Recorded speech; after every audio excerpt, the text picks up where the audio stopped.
Kalau di Indonesia dibedain barbershop itu buat cowok. Kalau salon itu identiknya lebih cewek. Banyak banget yang pikir, oh Ray, lu belajar dari kecil udah suka rambut. Tapi kalau ditanya, enggak, aku malah dijauhin dari salon.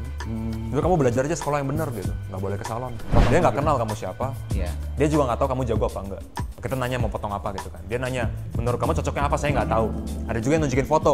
Nah kalau dia udah nunjukin foto mau kayak gini, itu nggak ada hubungan sama komunikasi. Hubungannya cuma sama skill. Bisa gak eksekusi? Kamu kemarin coblos siapa? Iya. Nah, gue pasti nggak jawab. Nggak boleh gitu. dong. Ya, jadi itu yang nggak boleh dan itu sangat amat tabu sebenarnya ya. Tapi dinormalisasikan di salon. Padahal nggak boleh menurut aku. Ini pertanyaan masa kecil setiap orang yang nonton film dinosaurus punya rambut guys.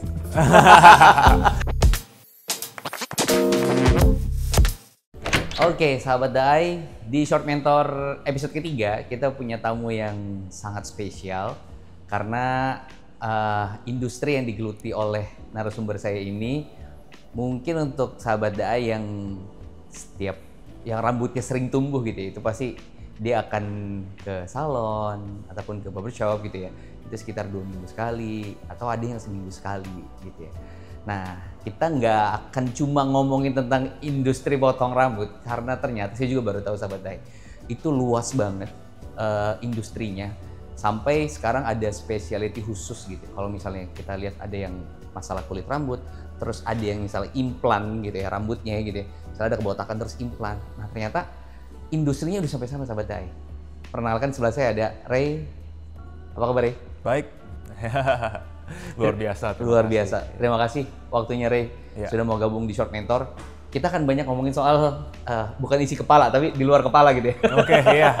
Bakal banyak nih ya. Banyak ya, oke. Iya, di luar. Jadi sekarang industrinya tuh udah cara baginya gimana sih? Karena kan kalau kita taunya potong rambut, hairstylist, that's it. 2 itu doang. Iya. Industri banyak banget sih. Mulai dari mana ya? Misalnya dari rambutnya tuh udah ada 2, kebagi 2 nih. Ada hairstylist di Indonesia ya. Yang tukang sanggul lah istilah kata gitu ya. Itu namanya hairstylist. Kalau yang di salon itu namanya hairdresser. Oke. Kalau di luar negeri ya sama aja lah, hairstylist, hairdresser sama aja. Di sini dibagi 2. Hairdresser itu yang kayak di salon, potong rambut, color, nge-perm, ya itu hairdresser. Belum lagi ada dari edukator, dari guru, juga bisa jadi hair edukator. Trainer ya itu ya? Trainer, ya kan. Terus ada juga hair transplant, itu dokter tapi ya, kalau hair transplant ya. Ada juga dari, mungkin sebagai industri secara luas ya, ada salon manajemen, ada juga misalnya yang provide toolsnya juga, supply chain-nya, jadi kan yang bikin toolsnya, yang jual toolsnya. Salon manajemen itu run a business? Run the business, betul. Karena bisnisnya lumayan unik lah. Gitu. Terus ya tadi tools kayak bangku salon, ini kan kita nggak dijual di... Ini termasuk niche ya? Karena nggak ada rumahan yang dia jual beginian. Gitu. Oh iya ya? Coba ya ke toko furnitur mana ada kayak gini kan. Ini penyediaannya khusus juga ya? Khusus, kayak tempat salon, troli salon. Termasuk produk, semua produk-produknya? Produk-produknya juga secara brand, hair care-nya kan juga di sendiri ada hair care brands gitu. Jadi mau masuk kemana masih bisa nih, banyak banget industrinya. Dan sekarang sampai ada sekolah menengah khusus. Iya. Yang emang mereka mencetak untuk outputnya masuk ke dunia perambutan. Betul, SMK. SMK, betul. Gitu ya? Iya. Saking segitu gedenya serapan, sampai pemerintah pun ya istilahnya itu kan silabus ya, sebuah silabus pembelajaran gitu. Sampai ada keluar memfasilitasi lah ya. Memfasilitasi gitu ya. Output-output SMK yang bisa langsung kecantikan ke rambut. Segede itu? Segede itu sih. Tapi memang nggak banyak yang tahu ya, nggak terkenal karena mungkin di mata publik masih belum seksi lah pekerjaannya gitu. Tapi sebenarnya sangat amat seru dan opportunity-nya masih gede banget. Oke. Saya pernah baca data sebetulnya. Ternyata tuh jumlah salon ya. Saya nggak tahu sebetulnya bedain antara salon sama barbershop itu apa. Salon tuh bisa sampai 100.000. Nggak tahu itu yang terdaftar mungkin. Apa nih 100.000 apa? 100.000 salon gitu di Indonesia gitu. Terus hampir puluhan ribu yang barbershop gitu. Serapannya sampai 60.000 tenaga kerja gitu. Iya. Gede banget berarti kan angkanya gitu. Ya, bisa lebih dong. Iya. Kalau misalnya 100.000 salon aja, kalau satu salon butuh 20 orang kan udah berapa tuh? 2 juta ya? 2 juta ya. Gitu. 20 orang, kalau salonnya gede kan satu salon tuh berapa sih? Ya mungkin jangan dibandingin sama Ren gitu ya. Yang umum misalnya kalau kita lihat di pinggir-pinggir jalan di ruko gitu ya. Di ruko mungkin ya. dia cuma ada 4 seat gitu kan. 4, 2. Sebutnya apa sih? Seat 4 bangku 4 atau bangku. 4. Iya. 4 bangku lah, 4 seat bangku ya. Sebutannya sama ya? Iya, seats. Oke. Kalau 4 seats ya mungkin hairstylistnya 4, ya kan. Kalau by shift mungkin ya 4 lah ya. Asisten mungkin 3 gitu, 7, kasir mungkin 2 atau 3 karena kan by shift kan. Dia kan nggak mungkin tiap hari kerja dong. Benar-benar. Belum ntar kalau masih ada security gitu. Ya nggak tahu ya, kalau saya sih ada security gitu. Ada OB, ada apa ya, at least 10 lah pegawai. Untuk operasional satu salon itu? Untuk salon 10. Itu kalau kecil nih. Bedain salon sama barbershop apa? Atau hanya nama saja? Sebenarnya semantics lah ini. Layanan yang berbeda. Ini masalah semantics kan, apa itu bedanya? Kalau di Indonesia dibedain barbershop itu buat cowok, identiknya kayak Captain Barbershop atau apa gitu kan, yang cowok banget. Kalau salon itu identiknya lebih cewek. Tapi sebelum barbershop ini pada viral ya, ya salon itu tempat untuk cowok dan cewek. Gitu. Dan sekarang karena ada barbershop lagi naik, industrinya lebih niche untuk laki-laki saja. Jadi kebagi nih kayak cowok-cowok tuh lebih ke barber, kalau cewek-cewek lebih ke salon. Gitu. Iya, oke. Jadi kayak kalau belanja di toko ijo itu untuk cowok gitu. Iya. Belanja di toko oranye itu untuk cewek gitu. Ya semacam itu semantiknya. Jadi akhirnya marketnya membagi sendiri gitu ya. Betul. Mereka harus kemana gitu. Betul. Wah, baru tahu loh tapi. Iya, tapi emang cewek nggak bisa ke barber sih. Jarang barber yang terima potong cewek. Oh iya? Karena padahal alat Nggak sama. ngerti aja kan, skillnya beda. Gitu. Skillnya beda. Oh, oke. Kalau barber kan pakai clipper skillnya. Iya. Mostly ya. Jadi kalau potong cewek yang udah layer, tekstur, ngeblow, catok, curly apa gitu kan, atau ngeperm, color, udah beda banget tekniknya sama cowok gitu. Tapi kalau di salon masih bisa lah potong cowok meskipun nggak sedetil kalau di barber biasanya. Sebagai penggelut yang di industri, kalau sekarang kan Indonesia the most population-nya adalah Muslim gitu. Berarti yang hijab tuh banyak gitu. Iya. Itu termasuk sekarang sudah banyak yang turunannya salon Muslim. Ada salon muslimah, betul. Udah mulai banyak. Dan memang di Rain Hair Avenue juga kita sediakan kan, karena memang demand-nya ada di situ. Saya pun sendiri di W2 Salon di tempat saya kerja, kadang ada muslimah gitu yang datang, mereka rela buka hijab gitu demi potong rambut, karena mereka nggak nemu yang bagus di mana. Gitu. Jadi makanya kita bikin salon mewah seperti ini, tapi bisa accommodate orang-orang muslimah juga gitu. Karena ada ruangan khusus yang tertutup gitu ya? Iya, dan stylist yang hebat juga, stylist perempuan yang hebat. Oh jadi sudah pasti yang motongnya harus perempuan cewek, juga iya, gitu? perempuan. Iya. Karena ada kayak stigma hairstylist perempuan tuh nggak bagus. Bagusan cowok yang potong gitu. Nah aku harus pecahin itu. Iya, ada kayak gitu.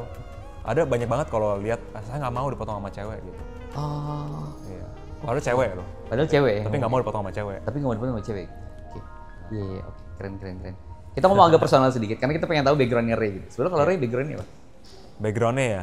Aduh, Ada pendidikan dulu deh. Pendidikan ya, oke. Jadi aku lulus SMP, SMA, aku ke Jepang untuk kuliah. Kuliahnya dulu ngambil paleontologi. Ini belum banyak yang tahu. Apa? Majornya apa? Paleontologi. Itu belajar tentang fosil, dinosaurus. Gitu. What? Ya, serius. Jadi aku setahun itu ngegali fosil 2 kali. Itu belum bersentuhan dengan dunia? Belum sama sekali. Sebenarnya dari SMP SMA itu gini, aku tuh dulu backgroundnya cinta banget sama IPA. Aku juga dulu sempat ikut Olimpiade Matematika, terus memang sangat amat kuat juga di biologi, di fisika. That's the reason why kenapa akhirnya masuk ke dan memang ada cinta terhadap pengetahuan, suka belajar gitu. Sangat curious orangnya. Jadi waktu lulus SMA itu pengennya itu langsung ke rambut. Kenapa? Karena aku mikir, aku juga orang kreatif dari kecil, suka gambar, suka foto gitu kan. Pengen kerjaan yang kreatif tapi bisa dapat uang, bisa cari uang realistis aja lah. Iya, betul. Kebetulan bokap itu kerja memang di bidang salon, dia punya salon kan. Bokap itu memang udah di salon sama 20 tahun lah. Jadi pikir, kalau gitu kerjaan kreatif yang bisa dapat uang mungkin paling gampang di rambut. Karena kompetitornya dikit, industrinya juga besar, chance-nya gede gitu. Tapi papa nggak setuju, bukan nggak setuju jadi hairstylist ya. Tapi, kamu jangan kayak papi, nggak sekolah dulu. Kamu harus lulus kuliah. Notes-nya gitu ya? Iya, jadi udah aku kuliah dulu. Kuliah apa? Ya yang aku happy-happy aja, suka-suka aku kan. Jadi aku ngambil di Jepang, waktu itu ke Waseda, ngambil paleontologi, dan ternyata dapat beasiswa di situ karena nilai bagus kan di sekolah. Ya udah setelah selesai 4 tahun ditanya lagi, kamu apa sekarang? Ya tetap mau rambut, ya udah baru ke rambut gitu. Kalau mimpi kecil papa sih aku jadi dokter sebenarnya. Oh, oke. Gitu. Dokter bedah mungkin karena kan tangan aku terampil. Iya. Tangan terampil, otak nyampe, uang ada dari papa mau support, jadi papa maunya jadi dokter, tapi kok nggak mau. Capek belajarnya lama aku bilang. Nggak cepet-cepet cari duit gitu kan. Jadi Iya. sebetulnya ini pertanyaan masa kecil setiap orang yang nonton film dinosaurus punya rambut guys. Itu masih diperdebatkan, tapi memang udah ada fosil yang dinosaurus ada bulunya. Bulu. Ya. Truly bulu. Feather ya, bukan Feather. bukan Oh, bulu feather. ini karena mereka Iya. bukan mamalia, mereka Iya, reptil. Oke. Gitu. Jadi feather lah. Oke. Lupakan ini. Oke, itu pertanyaan yang Agak berat jadi iya. Dari kecil saya selalu bertanya sebetulnya kayak gitu. Ada punya rambut bulu, gitu. Pak, Kebetulan memang ada yang ngejarnya di sana. Kita tanya langsung gitu. Terus ada fun fact juga. Apa? Dinosaurus tuh nggak wah gitu, mereka nggak bisa teriak. Tyrannosaurus? Nggak bisa, seperti itu. itu hanya di film. Oh. Karena kalau kita lihat sekarang kadal, iguana, semua emang ada yang bisa teriak. Buaya emang bisa Oh, teriak. I see, make sense. Nggak ada yang bisa. Jadi itu cuma buat-buatan biar serem aja. Semua spesies Ya sekarang sih atau sekarang sih kayak gitu kepercayaannya. Jadi kayak nggak ada yang bisa. Tapi ya kita nggak tahu kan. We never know. Iya, oke. Iya, karena kalau misalnya kalau di film kan ada yang memang cara mereka berkomunikasi satu sama lain harus menggunakan itu karena mereka butuh Iya, signal kan butuh yang mereka signal, berikan jadi gitu. mereka teriak atau apa gitu. Oke. Oh, keren. Tapi anyways ya abis lulus kuliah baru aku ke Shanghai belajar rambut setahun. Ke Shanghai belajar rambut setahun. Setahun di Vidal Sassoon namanya. Indonesia itu kan sebetulnya punya legend banyak ya soal hair ya. Iya. Salah satunya mungkin Rudy HW ya gitu. Siapa yang nggak Hadi kenal Rudy Suwarno. HW sebetulnya kan gitu. Iya. Nggak terpikir untuk ya udahlah ambil sekolah Waktu itu sih mungkin pikir nggak usah sampai kita meneliti fosil gitu. enggak sih, karena ya waktu itu kan biar lulus aja, biar ada gelar S1 Iya. gitu. Tapi sekolah harus yang terbaik ya. Bukan ngomong Rudy HW nggak bagus, tapi mungkin waktu itu nyari yang terbaik di dunia. Nah, terbaik di dunia itu sekolah rambut ada 3. Pivot Point, Vidal Sassoon, sama Toni and Guy. Oke. Nah, yang terbaik Nggak pernah dari itu dengar semua sih gua menurut sama ya itu rambut lah. Oke. Yang terbaik itu Vidal Sassoon, dia kayak bapak dari segala bapak untuk rambut lah. Ibarat kata kalau Itu hairdress ya? hairdresser Hairdress dia. ya, oke. Ya ibarat kata kayak Steve Jobs-nya lah untuk rambut. Wow. Gitu. Jadi aku pengen banget sekolah di Vidal Sassoon, makanya kita ngincer di sekolah di sana gitu. Oke. Akhirnya betul-betul menekuni banget dunia hairstyle itu kapan? Ya itu Setelah lulus. Setelah lulus. Aku nggak pernah pegang gunting rambut sebelum umur 22. Oke. Baru mulai dari hairdress. Iya, jadi banyak banget yang pikir, oh Ray lu belajar dari kecil udah suka rambut. Oh, karena papi juga Papi punya, juga gitu. punya salon, betul. Tapi kalau ditanya enggak, aku malah dijauhin dari salon. Jadi kamu belajar aja sekolah yang benar gitu, nggak boleh ke salon. Setelah punya sebetulnya basic skill, certification lah ya sebetulnya kalau kita sekarang gitu ya. Iya. Hairdress terus naiknya kemana? Ke hairstyle? Atau itu bukan sebuah tingkat, itu adalah Enggak, bukan bagian tingkatan, terpisah? itu adalah bagian terpisah. Ya, kita tinggal kumpulin skill aja kan. Makin banyak skill kita, makin banyak value, ya makin baik gitu. Jadi dari bisa potong, bisa color, bisa perm, kita belajar lagi di mana, belajar nyanggul, belajar styling ya. Kita belajar lagi di mana, belajar apa lagi, termasuk kayak trikologis tadi yang terakhir. Oke. Dan itu tadi ya fun fact-nya, sahabat Dai. Mungkin di Indonesia nggak tahu ya berapa banyak orang yang ngambil trikologis. Tapi by the way, trikologis kan nggak ada yang tahu apa coba? Ada yang tahu? Nggak ada kan? Saya juga kebetulan karena emang riset, terus mulai tahu lah beberapa minggu ini tentang trikologis itu apa sih gitu. Dan seberapa seksi istilahnya apa ya? Path karir di sana gitu. Iya. Mungkin Ray jelasin dulu kali. Trikologis Oke. itu apa? Trikologis itu triko di dalam bahasa Latin artinya rambut. Oh, itu artinya? Rambut. Triko tuh rambut ya? Gitu? Triko ya. Logi itu artinya belajar kan. Jadi pembelajaran tentang rambut dan kulit kepala lah, rambut dan kulit kepala gitu. Jadi dia hanya mencakup bagian Mencakup scalp and hair. oh, scalp and hair. Oke. Ya, Hanya itu aja. Hanya itu aja. Tapi nggak bisa dibilang medis ya. Jadi memang ini sebuah sertifikasi yang bukan medis. Kalau medis kan ada lagi kalau di Indonesia dermatovenerologis, dokter kulit dan kelamin gitu. Kalau trikologis itu belum termasuk medis, tapi sertifikasi. Oke. Jadi sekarang sudah sampai ke sana gitu ya, yang dipelajarin itu bukan klinis, oke gitu. Bukan klinis, Tapi yang dipelajari apa? Penyakit-penyakit kulit kepala. Oke. Tapi bukan klinis. Iya, jadi gini, kalau klinis itu kita bisa merekomendasikan obat. Oh, oke. Kita bisa kejual obat. I see. Kita istilahnya apa ya? Kita bisa diagnose Kita bisa diagnos dan kita bisa kasih rekomendasi dan rekomendasi. sugesti, betul. Oke. Tapi kalau misalnya Misalnya gini, oh lu rontok, kita bisa kasih tahu nih karena apa, kemungkinan karena apa gitu kan, diagnosa bener gak rontok gitu. Kadang orang lebay, ya kan. Terus apa yang bisa direkomendasikan? Coba makan ini lebih banyak, coba kurangi ini, kurangin kopi, kurangin banyakin tidur gitu kan. Tapi kalau misalnya berkelanjutan dan makin parah, bisa kita rekomen ke dokter dermatovenerologis. Untuk lebih lanjut mungkin dikasih obat yang lebih keras. Kita nggak punya wewenang untuk itu. Tapi kita paham soal rambut. Itu lebih ke kayak nutrition spesialis nggak sih? Ya mirip kayak nutritionist sama, kalau nutritionist kan juga medis ya, kalau di Indonesia ya. Masuk medis. Ahli gizi gitu. Ahli gizi gitu. Tapi lebih kayak kita kayak konsultan lah.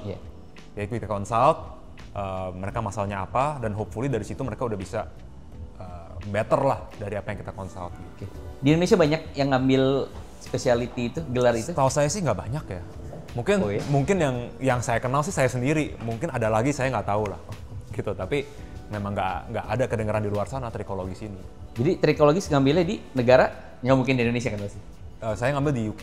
Di UK. Tapi online course. Kenapa? Karena memang mereka yang menyediakan specialty. Mereka menyediakan itu dan juga bisa online course. Jadi kita nggak harus take time off setahun ke UK kan atau kemana lah. Gitu. Tapi kita bisa belajar sambil ya sehari-hari aja. Gitu. Malam-malam 3 jam kita spending belajar selama setahun. Trikologis tuh sahabat Dai, baru dengar kan?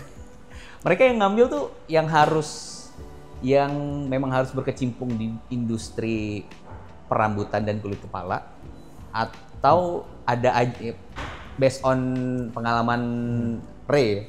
Ada yang ya udah dia hanya ngambil karena mungkin dia dari industri penyedia sampo atau industri penyedia. Sebenarnya siapa aja bisa sih, siapa aja bisa kok.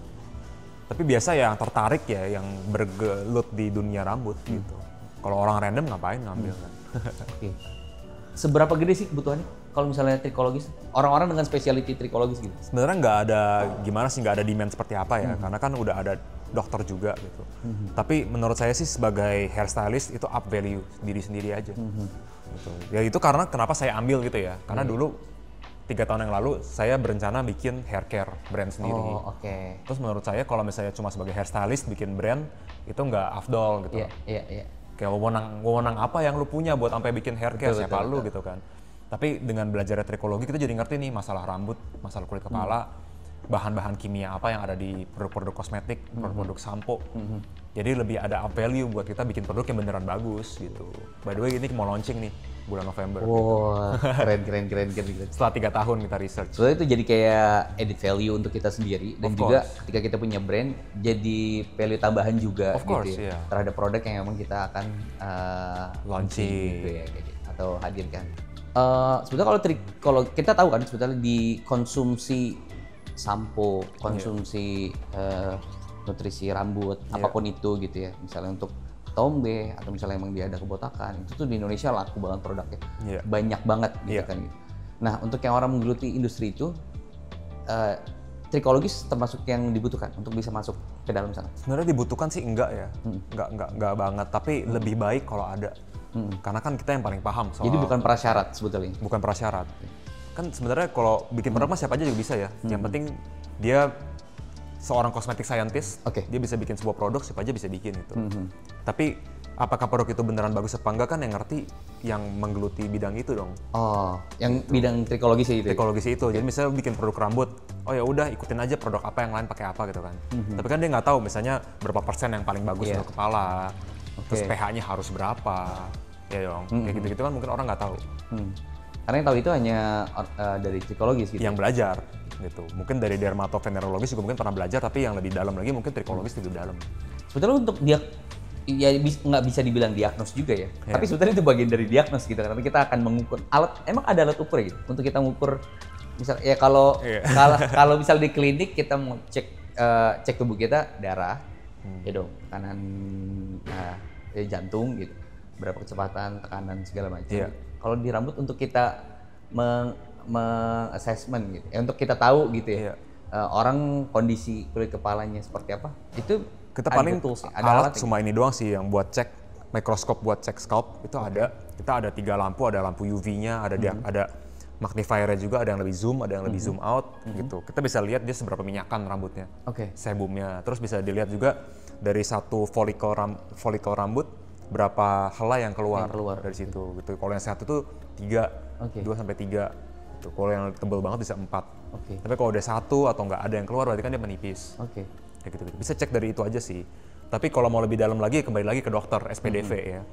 Mereka bisa cek sampai darah kan. Apakah kamu kekurangan zinc, apakah kamu kekurangan biotin, bisa dicek secara detail. Tapi kita nggak bisa melakukan itu. Itu lebih deep. Dia lihat korelasinya gitu. Betul. Apakah dia kekurangan protein, apakah kekurangan iron, kekurangan zinc gitu.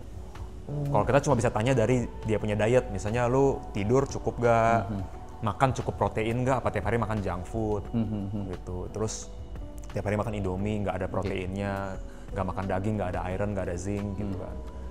Jadi korelasi-korelasi itu yang kemudian dikumpulkan, jadilah sebuah diagnosa. Iya, diagnosa kayak gini. Mungkin kamu kurang ini gitu. Keren banget. Tapi belajar apa? Yang dipelajari apa? Course-nya apa tuh? Kalau misalnya di sana ada course-nya dari awal ada. Kita bisa lihat sahabat Dai. Kita lihat apa sih kalau trikologis itu apa sih yang dipelajarin gitu? Banyak nih. Sebenarnya karena ini kan trikologi ini kan IPA ya, dan biasa ini kelas yang dipakai untuk hairstylist. Hairstylist itu nggak banyak yang backgroundnya IPA, banyak yang school dropouts, yang nggak sekolah, yang nggak kuliah gitu. Jadinya untuk ngambil kelas ini, dia dipaketin kelas pertama itu belajar sains dulu, basic biology, basic chemistry gitu. Kebetulan kalau aku kan backgroundnya IPA, jadi lebih cepat. Kalau orang yang belum belajar IPA dulu, belajar dari apa itu atom, molekul, apa itu jadi elemen. Jadi nggak perlu ada orientation lagi gitu ya? Nggak ada, langsung kelas. Jadi untuk mereka yang nggak punya basic science, ya itu harus ada orientasi dulu gitu, penyesuaian mereka gitu. Ya emang udah di kelasnya emang harus ada. Udah di kelasnya emang harus ada ya? Yang kayak aku ada background pun tetap harus ikut lagi, tapi cepat. Karena punya background jadi acceleration gitu. Iya. Kalau yang nggak punya ya dia akan step by step ikutin tahap itu untuk tahu basicnya dulu gitu ya. Iya, butuh waktu gitu lama. Kalau aku bisa belajar langsung kapan examnya, langsung ambil exam. Kalau dia kan harus belajar dulu. Normalnya itu berapa bulan? 12? Normalnya kalau untuk semua course-nya 12 bulan. 12 bulan. Kalau aku selesaiin dalam 8 bulan. Jadi aku hemat 4 bulan. Satu kuartal? Satu kuartal lumayan lah. Lumayan mahal kan kelasnya kan? Iya. Kelasnya 2.000 pounds. 2.000 pounds? 2.000 pounds. Hampir 12 bulan? 40 jutaan. Iya. Iya untuk 12 bulan loh. Untuk 12 bulan. Untuk beberapa majority di Indonesia, fakultasnya itu bisa untuk 4 tahun gitu ya. Iya. Sampai lulus ya gitu. Dan juga ya worth it apa nggak worth it juga kan? Iya. Kalau nggak penting-penting banget, ya ngapain juga buang 40 juta untuk gelar itu gitu. Tapi kalau sampai maksudnya kalau sampai di dunia ada sebuah specialty itu, harusnya berarti memang ada serapan industrinya juga ya. Betul. Kalau di luar deh, jangan di Indonesia misalnya. Kalau di luar itu serapannya seperti apa sih untuk psikologis? Psikologis kalau di luar itu sebenarnya added value aja. Jadi untuk konsultasi itu dikasih harga. Ya, kita punya penyakit kulit kepala nih, datang ke salon. Dia untuk konsultasi untuk itu ada harganya. Di Indonesia mungkin istilahnya dia bisa buka praktek? Bisa buka praktek gitu. Dan itu kalau di luar negeri, kalau di UK itu bisa 100 pounds. Untuk sekali konsultasi? 2 juta sekali konsultasi. Dengan rentang waktu normal ya, sejam 3 jam gitu ya? Iya, biasa sejam lah. Sejam, cukup ya sebetulnya untuk? Cukup. Oke. Cukup. Nah, kalau di Indonesia sih untuk trikologi sendiri belum ada niche-nya, itu belum ada. Jadi cuma added value aja. Aku merasa lebih pede juga sebagai hairstylist, sebagai profesional hairstylist bisa ngerti ini semua gitu. Nggak banyak hairstylist ngerti kan? Betul, agree sih. Jadi orang kok rambut aku rontok, rambut aku ketombe, aku bisa menjelaskan dalam segi medisnya gitu, dalam segi kimianya. Bukan cuma asal ngomong terus berdasarkan pengalaman, berdasarkan yang gua baca dari online, nggak gitu. Tapi ada scientificnya. Tapi emang scientific, ada reportnya, ada jurnalnya. Betul. Nah ini buat teman-teman atau sobat Dai yang emang berkarir di dunia hair gitu ya, kalau hairdress atau hairstyle gitu, ya apapun itu gitu. Tapi bisa juga kemudian mengambil degrees, bisa disebut jurusan nggak sih? Akreditasi lah. Akreditasi lah ya. Kalau mau jurusan salah ngomong. Akreditasi lah ya gitu. Seperti yang Ray ambil kayak gitu. Supaya sebetulnya menguatkan kita juga ya. Dan itu sebetulnya jadi satu added value aja ya buat kita. Personal branding. Personal branding juga. Personal branding. Wah, keren. Tapi boleh nggak tadi kan misalnya Ray juga cerita bisa loh kita dilihat gitu ya kondisi Iya, pakai alat kesehatan tadi kan kulit. mikroskop itu tadi. Boleh. Nanti kita coba ya sahabat ya. Kita lihat nanti ya. Boleh, Gitu. iya. Tapi kalau misalnya ngomongin brand sebagai seorang, kita balik ke hair lagi gitu. Iya. Kalau di rambut tuh beda tarif nggak sih? Antara misalnya lu seorang hairdress atau hairstyle yang sudah branded gitu Iya. dengan yang biasa gitu. Oh, Sejauh iya. apa sih beda tarif? Paling mahal deh kalau misalnya hairdress paling mahal berapa? Di Indonesia ada yang 4 juta sih setahu saya ya. 4 juta. Satu 4 juta kali ada. potong Sekali potong. 4 juta. Ada. Dan itu ya relatif ya, mahal murah kan relatif ya, dari siapa yang melihat gitu. Potong, cuci, pijat. Ya pokoknya 4 juta. Potong doang 4 juta. Ada yang Cuci bulunya price, beda. ada yang rate-nya segitu. Ada. Saya pernah lihat di Pacific Place ya di mall, ada yang harganya segitu. Tapi itu yang potong kalau nggak salah orang luar, orang Jepang. Oke. I Gitu. see. Jadi bisa di take into account dia punya kitas, dia punya biaya tinggal di Indonesia kan. Jadi ya masuk akal mahal begitu. Mungkin tempatnya juga mewah kan, mall mewah. Jadi ya untuk harga sangat amat ranging lah. Ada yang potong rambut 20.000, saya sering lihat di komentar tuh, aku potong 25.000, 20.000, ada yang 5.000, yang nggak ngerti juga di kampung mana gitu kan. Ada juga yang 4 juta. Itu tergantung dari value kamu seberapa. Iya. Gitu. I think and that's the beauty of it ya. Betul, setuju kok. Makin banyak. Jadi untuk dapat lebih banyak kita juga harus memberikan lebih banyak value-nya kita kan. Dari diri kita sendiri juga harus ada value juga gitu. Betul. Sehingga orang mau untuk demand-nya tuh mau untuk dia ngeluarin harga segitu. Betul, dan ada demand-nya kan. Orang pikir, oh 2 juta siapa yang mau potong rambut, buktinya saya full book terus. Iya. Berarti kan ada yang mampu dan mau gitu. Oke. Ya kaum mending yang bilang, oh gue mending potongnya 100.000 sama aja, ya nggak apa-apa silahkan banget. Bisa datang Crane Hair Avenue kok, bagus juga. Gitu. Dirikan saya juga, Oke. nggak apa-apa banget. Oke. Semuanya Iya. ada placement sendiri. Dengan industri yang gede di Indonesia, gede kan tadi kalau misalnya lihat dari data ya mungkin bisa sampai 2 juta. Apalagi ya kalau yang terdata salonnya aja ada 100 ribuan nih, otomatis pekerjanya juga banyak kan. Cara naikin value-nya gimana sih? Kalau termasuk kan Ray udah sukses untuk naikin value-nya. Iya. As a brand juga good gitu ya. Poinnya apa? Poinnya ya, kan aku juga ngajar ya. Poin yang paling aku dapat dari students aku yang kurang itu dari 2 titik sih. Jadi prinsip aku gini kalau ngajar, orang itu value-nya itu dari skill sama skill gunting atau skill apapun yang kamu geluti sama komunikasi. Oke. Itu harus sebanding. Oke. Ya. Biasanya kalau murid saya yang saya ngajar, skillnya masih rendah, komunikasinya juga masih rendah. Oke. Oh, Jadi jadi masih dua-duanya banyak minus, masih di dua-duanya bawah minus. rata-rata gitu. Betul. Value-nya jadi nggak bisa banyak. Kenapa mereka ambil kelas aku ya? Karena mereka mau upskill kan. Oke. Mau gunting lebih bagus, Oke. mau ngecat lebih bagus, mau lebih pinter gitu. Skill naik, otomatis harga bisa naik. Oke. Ya dong, kan guntingnya lebih bagus, lebih awet. Nah, tamu juga pasti lebih banyak. Iya. Nah, jadi naik income. Tapi yang banyak terjadi, orang udah pinter, komunikasinya di bawah. Gitu. Misalnya skill kamu 10, ya 10/10, tapi level komunikasi kamu 3/10. Wah, Kira-kira orang bakal perceive kamu sebagai 3 apa sebagai 10? sebagai 3. Sebagai 3, betul. Karena apa yang kita sampaikan, nah itulah Nggak- cara orang untuk nilai. Betul gitu. Cara konsultasinya salah. Misalnya tamu mau apa kita nggak nangkep. Asal potong, potongannya bagus keren, tapi tamu nggak suka, bukan yang gua mau, ya kan. Terus misalnya cara ngomongnya rude, nggak sopan. Iya. Cara kita marketing, komunikasi itu kan termasuk marketing kan. Iya, Cara iya. kita sharing ke orang di sosial media juga nggak cukup komunikasi di situ. Oke. Jadi orang nggak tahu skill kita 10. Oke. Nah, jadi dari segi skill tinggi, komunikasi juga harus tinggi. Oke. Kamu harus belajar marketing, harus belajar cara ngomong dengan baik, harus belajar cara konsultasi dengan baik gitu. Oke. Itu yang bakal naikin value kamu. Jadi dari level skill gunting, skill komunikasi juga harus naik, ya kan.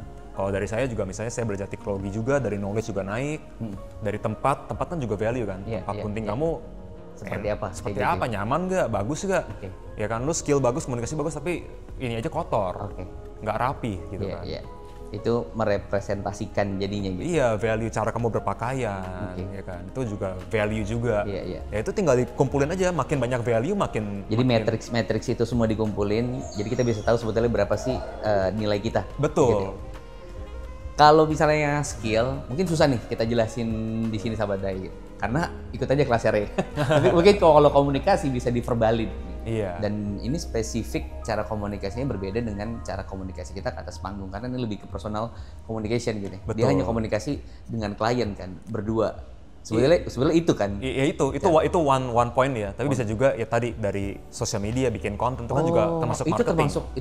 Marketingnya di situ. Marketing communication kan. Oke, itu untuk naikin brand kita juga. Brand kita juga. Jadi nggak cuma mouth to mouth dari klien kita. Betul. Tapi ya itu untuk lebih reach yang lebih luasnya luas dengan juga, cara termasuk sosial media tadi. Oke. Itu juga termasuk komunikasi. Oke, itu belajar lagi nanti. Sosial media marketing ada lagi.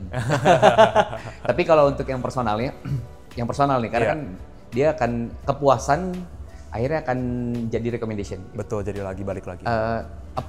Tips approach-nya gimana gitu untuk secara personal communication-nya dia sampai ke angka 10 gitu. Karena balik lagi nih, iya. kalau misalnya saya potong, Nah, itu kadang saya juga nggak tahu maunya apa. iya. Pun kalau saya punya gambar nggak tahu ini ya Cocok sebetulnya nggak ya, ini gitu. cocok nggak buat saya Iya. kayak gitu. Pun kalau misalnya si hairdress-nya ngasih Iya. tahu gitu, di kita juga kok lu so tahu ya gitu. Ah. Padahal yang gue mau tuh yang digambar ini gitu. Iya. Gimana triknya gimana? Aduh, banyak ya. Itu Ini, poinnya ini, banyak ini banget fokus sih. ke Tapi itu personal communication-nya aja communication-nya ya, itu antara good kita question. sama klien. Jadi gini, kadang tamu datang ada dua nih tamu yang udah trust sama kita sama Iya. yang belum trust Oke. gitu. Kalau dulu pas saya baru mulai ya nggak ada yang trust dong. Trust itu berarti pertama kali kita Kali ketemu dan pertama kali potong. dia nggak gitu. kenal kamu siapa. Iya. Dia juga nggak tahu kamu jago apa enggak. Oke. Ya kan? Iya, Kadang iya. gitu datang. Bener. Terus dia nggak trust kita nih. Terus dia nanya, kita nanya mau potong apa gitu kan. Dia nanya, menurut kamu cocoknya apa? Saya nggak tahu. Ada yang kayak gitu kan. Iya, iya. Ada juga yang nunjukin foto. Iya. Nah, kalau dia udah nunjukin foto mau kayak gini, itu nggak ada hubungan sama komunikasi, hubungannya cuma sama skill. Oke. Bisa gak eksekusi? Oh, iya? Iya dong, dia mau potong kayak gini. Sekalipun Indian karakter mukanya Nggak penting. cocok. Yang penting adalah dia mau itu, Itu nggak penting. nggak penting. Tentu ada, ya gini kalau misalnya mau konsultasi boleh. Kayak kamu bener-bener kayaknya nggak cocok banget ini. Itu bisa ngomong, tipe muka kamu kan tipenya face-nya atau- oval atau iya. round atau diamond. Menurut aku sih untuk ini boleh, tapi mungkin poninya kamu bisa ganti supaya lebih cocok ke muka. Atau dari tinggi badan, dari bentuk badan, atau dari lifestyle kamu. Kamu kan suka nge-gym, yakin mau rambut sepanjang dan setebal ini, ntar kamu capek keramasnya. Jadi kan bisa konsultasi di banyak hal. Oke. Tapi in general, kalau kamu udah nunjukin foto, dan menurut kamu cocok, ya udah masalah skill doang dong, bisa eksekusi apa enggak, Iya. gitu. Tapi yang masalah nih, yang komunikasinya masalah, orang datang nggak tahu mau apa, cara ngegarinya bagaimana? Ya dong. Ini tips satu dari aku, kalau misalnya orang nggak tahu mau apa, tanya apa yang dia nggak mau. Oh justru tanya apa yang dia nggak mau? Nggak mau. Kadang orang nggak tahu apa yang dia mau, tapi dia tahu apa yang dia nggak suka. Kamu pernah potong jelek gak? Wah, jadi. Iya dong. Iya. Pernah potong jelek gak? Oh pernah tuh dulu saya potong poni saya nggak suka. Langsung ketahuan dong. Oh dia nggak mau poni. Jadi lingkupnya mengecil tuh. Iya. Terus kamu hari-hari ngapain? Kamu suka styling nggak rambut? Nggak, aku nggak suka styling. Sukanya sat-sat go. Berarti kita nggak boleh bikin guntingan yang susah di styling. Yang kebanyakan layer. Ya dong. Apalagi kalau rambutnya ikel. Ikel di layer makin berantakan. Iya. Kayak orang nggak ngurus diri. Iya. Oh berarti kita mikir, oh berarti dikecilin lagi nih nggak boleh layer terlalu tinggi. Ya dong, nggak suka styling. Terus hari-hari nge-gym suka kunciran, oh berarti nggak boleh kependekan, dia suka kunciran. Kayak gitu-gitu, jadi lama-lama kita dapat nih kecil-kecilin. Ilmu nih sahabat Dai. Ya Jadi dong. apa yang nggak dia mau itu mempersempit dan kita bisa tahu oh ini yang lu mau tuh ini. Endingnya sebetulnya. tinggal lingkup itu, oh nggak boleh poni, oh lifestyle dia tiap hari nge-gym, dia nggak mau satset, dia suka kunciran, gitu kan. Terus yang dia nggak mau apalagi, oh dulu saya pernah diapain, dipisin, saya nggak suka ditipisin, oh berarti dia suka tebel. Lama-lama jadi sisa tinggal segini. Oke. Ya udah, gas. Oke. Itu elimination kan. Elimination. Gitu salah satu cara gitu. Itu template loh sahabat Dai. Itu bisa langsung dipraktekin. Tadi udah tahu kan gitu. Udah keluar tuh 3 atau 4 gitu. Tinggal untuk mempersempit gitu. Iya, sebenarnya itu skill komunikasi. Iya. Gitu. Terus ya banyak deh kayak gitu. Misalnya tamu juga nanya rekomendasi warna apa yang cocok ke saya. Itu harus belajar lagi color theory. Kulit warna apa, cocoknya warna apa. Gitu kan. Skill lagi balik. Itu skill lagi kembali. Jadi communication just for in untuk masuk apa yang kita punya dia supaya butuhkan. bisa Betul. diimplementasikan. Jadi sehingga kita bisa tahu menaruh skill seperti apa terhadap klien tersebut gitu. Dan klien itu Atau juga tamu perceive kita, oh memang lu hebat. tersebut. Oke. Kadang kita hebat, tapi nggak ada komunikasinya. Jadi nggak nyampe. Kayak airnya banyak, pipanya kecil. Iya. Oke. Gitu. Jadi orang nggak tahu ini airnya dikit banget sih. Pasti lu nggak punya tampungan air yang banyak nih, kayak keluar kecil. Gitu. Oke. Ini based on experience nih sahabat Dai, karena kita nyukur setiap hari nggak setiap hari ya setiap bulan 2-3 kali lah gitu. Iya. Itu kan baru in communication-nya aja untuk tahu kebutuhan si klien. Ya, gitu. banyak lah tips and tricks gitu. Saat nyukur kan sebetulnya ada duration yang cukup panjang sekitar 30 atau lebih bahkan sejam kalau misalnya dia sama treatment yang lain kayak gitu. Ngebangun selama sesi itu ada trik komunikasi lagi nggak? Ya banyak banget. Aku anjurin sih, aku selalu kasih rekomendasi satu buku ya. Oke. Bukunya namanya How to Win Friends and Influence People by Dale Carnegie. Itu buku yang menurutku bagus banget buat siapapun baca untuk naikin value mereka.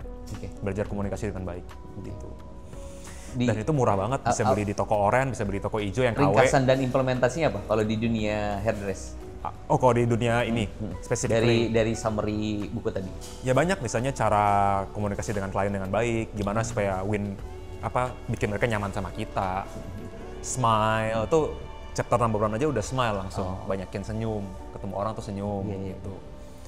Terus komplimen, harus banyak komplimen. Jangan ngomongin apapun yang negatif. Kalau sebelum ngomong tuh mikir dulu. Jangan langsung ngomong ceplos-ceplos. Orang ceplos-ceplos itu sign inteleknya rendah. Gitu. Jadi harus pikir. Padahal rame itu jadi value, rame itu jadi value-nya sebuah keramahan salon kan. Tapi sebetulnya kalau dari yang disampaikan sama Ray, sebetulnya jadi karena kadang kalau misalnya di salon, kita bisa ngobrolin apa aja, sampai urusan pribadi gitu. Oh iya, sampai itu nggak boleh. pribadi. Ada yang nggak boleh. Apa? Yang nggak boleh itu agama, politik, sama uang. Politik kan general, sesuatu yang nggak sangat personal kan kok politik. Sangat personal dong. Oh iya? Misalnya aku tanya, kamu kemarin coblos siapa? Iya. Nah, gue pasti nggak jawab. Nggak boleh gitu. dong. Ya, jadi itu yang nggak boleh dan itu sangat amat tabu sebenarnya ya. Tapi dinormalisasikan di salon. Padahal nggak boleh menurut aku. Kamu agama apa atau itu lebih tabu. Kecuali tamu yang nanya. Ya kita jawab seadanya aja gitu. Tapi kalau kita yang oh iya ya kemarin si presiden ini kayak gini, wah parah tuh dia gini. Itu udah nggak boleh banget di salon. Agama, politik. Aku anti sama uang, pendapatan. Gitu-gitu terlalu agak Berarti tabu. include profesi kita sebetulnya nggak boleh tanyain profesi yang bersangkutan apa? Profesi boleh tapi nggak boleh spesifik ke uang. Gitu. Jadi obrolannya sempit dong ya? Itu tabu ya, lifestyle aja, hobi, abis travel dari mana, ada what's interesting, apa yang lagi going on in your life gitu kan. Oh iya kemarin gue abis dari Bali, abis dari apa, oh berapa lama di sana gitu. Banyak banget yang kita bisa obrolin kan. Oh, kamu dari mana? Dari Cibubur. Oh Cibubur, gue kemarin baru ke sana, enak tuh di sini udah maju ya sekarang apa. Dari Sukabumi, oh gue suka banget tuh sama mochinya enak, gini-gini. Gue dari kecil suka makan yang di keranjang-keranjang. Banyak banget yang bisa diomongin gitu. Kenapa harus politik, agama, dan uang? Itu yang haram. Yang haram itu. Dan itu Ray ajarkan ke semua yang tim. ikut podcast. Nggak boleh. Nggak boleh ada obrolan itu. Sisanya boleh bebas. Oke, ntar tinggal ikut kelasnya Ray aja sahabat Daya kalau misalnya mau tahu lebih detail ya. Tapi sebetulnya ada satu kunci nih sebetulnya karena udah pertama kali first impressionnya dari sisi layanan dan kita bisa ngasih apa yang dia mau. Terus kedua communication selama dia di sini juga berlangsung gitu. Selama treatment juga dengan batasan tadi gitu. Nah terus ngejaga untuk dia still comeback tuh ada juga cara komunikasinya. Atau itu nanti masuk ke digital marketing? Itu digital marketing sih. Misalnya cara loyalty program itu salon management ya. Loyalty program, jadi member, terus kasih mereka insentif buat balik, buat bawa tamu baru. Itu lebih ke salon managementnya. Gitu. Ada juga ya, I mean a good result is its own advertisement kan. Kita potong bagus, dia bakal keluar, bakal ngomong ke semua orang. Word of mouth-nya bakal kenceng. Word of mouth-nya pasti kenceng gitu. Dan mereka akan balik lagi juga. Betul. Dan itu sebetulnya proposisi nilainya yang paling tinggi ya itu. Yang paling tinggi itu. Gitu. Nggak ada yang bisa ngalahin itu sebetulnya. Itu udah pasti itu. Dan cuma untuk bisa mendapatkan itu ya harus dari services yang memang kita kasihnya harus dia ngerasa itu good gitu. Betul. Baru dia bisa kasih itu rekomendasi. Of course, servisnya bagus. Keren. Industri kedepannya tantangannya apa kalau untuk orang-orang yang emang ini dulu deh karirnya gitu. Itu lu hampir tinggal untuk pertanyaan itu. Kenapa? Kalau misalnya orang yang mau bergelut di dunia hairnya itu karirnya gimana sih? Karirnya gitu ya. Mulainya tuh dari mana gitu? Kalau di Indonesia sekarang ada SMK, ada SMA kecantikan. Bisa juga ambil kelas-kelas, ambil kursus ya. Di kayak di Rudy Haryosono Academy kan ada. Ada juga di Mata Tilaar, ada juga di Rever Academy, ada di Johnny Andrean. Kalau di Indonesia sih seperti itu sekolah-sekolah ya. Tapi memang mimpi saya mau buka sekolah sendiri, sekolah rambut yang bagus. Oke. Yang beneran ya yang bagus gitu. Yang ada harga, ada kualitas. Oke. Institut jadinya ya. Iya, karena itu yang saya dapat ketika saya sekolah di Shanghai, di Pidal Sasun ya bagus. Mereka semua sangat profesional dan sekolahnya juga bagus. Dari sekolah ketika dia masuk ke dunia kerjanya? Tinggal ngelamar aja sih. Biasa gini kalau kerja jasa itu mulai dari magang dulu. Oke. Magang nyari pengalaman mungkin sampo, ngeblow, keringin ngeblow rambut, ya kan sampai tangannya luwes lah. Terus guntingin temen, guntingin sesama staff, apalagi ya nyatok, bantuin color, bantuin keriting, gitu. Dan mulai dari situ dulu, ntar kalau udah pengalaman baru lama-lama bisa ada price list dong. Dia udah bisa kan, udah lancar gitu. Oh jadi setiap orang dengan kemampuan yang berbeda, price-nya tuh bisa berbeda di satu salon yang sama? Tentu bisa beda-beda ya. Kalau di Rainier Avenue sendiri cuma kebagi dua, asisten sama stylist. Jadi kalau masuk ke sini, make sure kamu udah bisa color, bisa perm, bisa cuci blow. Kalau bisa 4 itu, kamu udah bisa masuk sebagai asisten. Oke. Nanti asisten ada jenjang karirnya setelah 2-3 tahun kita akan mulai ngajarin cara gunting. Itu doang yang dia nggak bisa kan. Oh justru itu terakhir ya? Itu terakhir. Kalau udah bisa gunting, jadi stylist. Oke. Di atasnya lagi sebenarnya ada supervisinya? Nggak ada? Semua? Nggak ada sih, stylist semua. Itu udah sampai dengan ke cara dia nge-brand diri dia sendiri gimana? Udah masuk ke sana udah gitu masuk ke sana sebagai personal. Untuk dia naikin value. Betul, ada value, jaga-jaga klien yang banyak, make sure dia naikin skill juga kan, pengalaman. Nanti endingnya adalah kita bisa join kemitraan, bisa bikin salon bareng. Jadi you masuk uang berapa, misalnya 10% untuk bikin salon bareng sama juga kita. Karena memang datang dari dia gitu ya. Iya, dan juga dia juga udah bisa dikasih tanggung jawab lebih lah sebagai leader. Gitu. Jadi kita dokter bukain ya, salon. jadi iya. Dokter juga gitu kan? Klinik kan? Iya kan, benar kan? Bukain cabang ya kayak gitu. Ya pun orang datang ke suatu klinik tertentu melihat dokternya ketika dia memang sudah nyaman sama dokter itu, dimanapun dokter itu ada, dia akan datang ke sana. Ada 2 cara sih ya, kayak kalau misalnya RH gitu kan, dia kan sangat banyak cabang, jadi orang udah percaya sama brandnya. Oh iya betul. Tapi tentu dalam brand itu pun orang akan nyoba dan akan nyantol sama satu dokter. Betul. Gitu. Dan dokter itu kalau dia memang perform dan dia ada loyalitas, dia perform, dia tanggung jawabnya tinggi, integritasnya bagus, ya berhak lah dibukain satu cabang yang dia jadi leader. Gitu. Jadi kan dia ada jenjang karir. Betul. Gitu. Oke. Ya sampai tadi akhirnya dia bisa bikin industri sendiri seperti ini. Betul. Gitu kan? Karena emang dia sudah ngerti lah dan sudah punya loyal customer juga kan. Kalau di Rain seperti itu ya, di Rain kita akan endingnya bakal seperti itu. Dan itu pun path yang kemudian yang dijalanin sama Ray kayak gitu kan. Iya, betul. Wah, ya karena kalau Gen Z sekarang tuh kalau kita lihat mereka tuh path karir itu bisa switch sampai 14 kali kan. Buset, banyak banget sih. Dan itu bisa mental kemana-mana gitu. Itu nggak jadi apa-apa sih. You harus komit ke satu bidang, kalau nggak jadi apa-apa. Oke. Terlalu banyak lompat-lompat. Iya. Dia mungkin mencari gairah gitu. Gairahnya apa ya? Mungkin belum ketemu gitu ya. Ya mungkin dunia hair bisa jadi sesuatu yang dimimpikan gitu sejak kecil. Mungkin. Gitu. Bisa jadi oke. Harus disiplin sih, nggak bisa sih ganti-ganti 14 kali mau jadi apa gitu.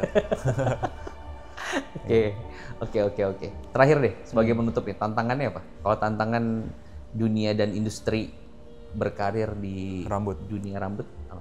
Tantangannya kalau untuk berkarir sih nggak ada tantangan sih. Yang penting belajar terus dan suka terhadap kritik ya, hobi kritik, hobi dikomplain. Karena itu adalah bensin untuk maju. Kalau mobil mau maju pakai bensin, kalau kamu mau maju harus banyak kritik, banyak komplain, banyak belajar. Gitu. Jadi itu udah normal. Tapi kalau dari aku sendiri, ya sekarang challenge-nya adalah bangun SDM. Bangun SDM. Bangun sekolah, bangun edukasi, gimana cara mencetak hairstylist baru. Ya mudah-mudahan abis nonton The TV ada yang mau ya jadi hairstylist karena peluangnya besar sekali, income-nya gede, ya dibanding korporat, jujur bisa bersaing atau mungkin lebih jauh. Wow. Tapi kerjaannya kreatif, seru, nggak boring, ketemu teman, ketemu klien gitu kan. Beda-beda gitu ya klien. Ya, dan seru lah, ini udah stigmanya udah bagus kok sekarang. Bener-bener. Udah jadi tren yang akhirnya jadi lifestyle juga gitu. Dulu mungkin orang ngeliat ini bukan lifestyle gitu. Tapi seiring berjalannya, orang-orang kebutuhannya jadi berlipat ganda gitu ya. Iya. Kayak dulu mungkin ya bodo amat sama penampilan rambut gitu ya. Iya. Oke. Hopefully bisa ada lah yang mau jadi hairstylist ya. Oke sahabat Dai, jadi setelah ini saya mau ada sesi khusus sama Ray gitu, karena harus ngelihat kondisi rambut ya. Kondisi rambut boleh. Oke. Buat sahabat Dai yang emang mau tahu kelas lebih lanjut tentang Ray, ada kelasnya? Kelas apa? Oh, kelas aku belum ada, sekarang eksklusif untuk tim salon aja. Eksklusif untuk tim salon aja, jadi harus jadi bagian part of Ray. Tapi in the future mau buka sih. Oke, jadi ditunggu aja. Ditunggu aja, tunggu lihat dari sosial media aja lah, kadang mendadak. Oke, betul. Dan juga Arya juga suka bagi-bagi tips juga ya kalau di sosial media. Banyak. Oke, jadi bisa pantauin aja sosial medianya Arya. Terima kasih Ray waktunya. Ya. Semoga informasinya bermanfaat. Mentoring kali ini juga bermanfaat untuk sahabat Daya yang mungkin lagi cari-cari gitu ya. Apa sih yang cocok? Apalagi kalau misalnya masih SMA gitu. Ya pas tuh ya untuk meneliti dari sekarang gitu. Gas. Dan kalau kata Ray fokus. Karena ilmunya banyak gitu. Atau psikologis kayak Ray juga bisa. Harus sekolah lagi. Oke. Terima kasih Ray sekali lagi. Thank you so much. Senang hati, makasih. Oke. Iya, thank you. Jangan lupa di-follow ya sahabat Daya. Sampai jumpa. Bye.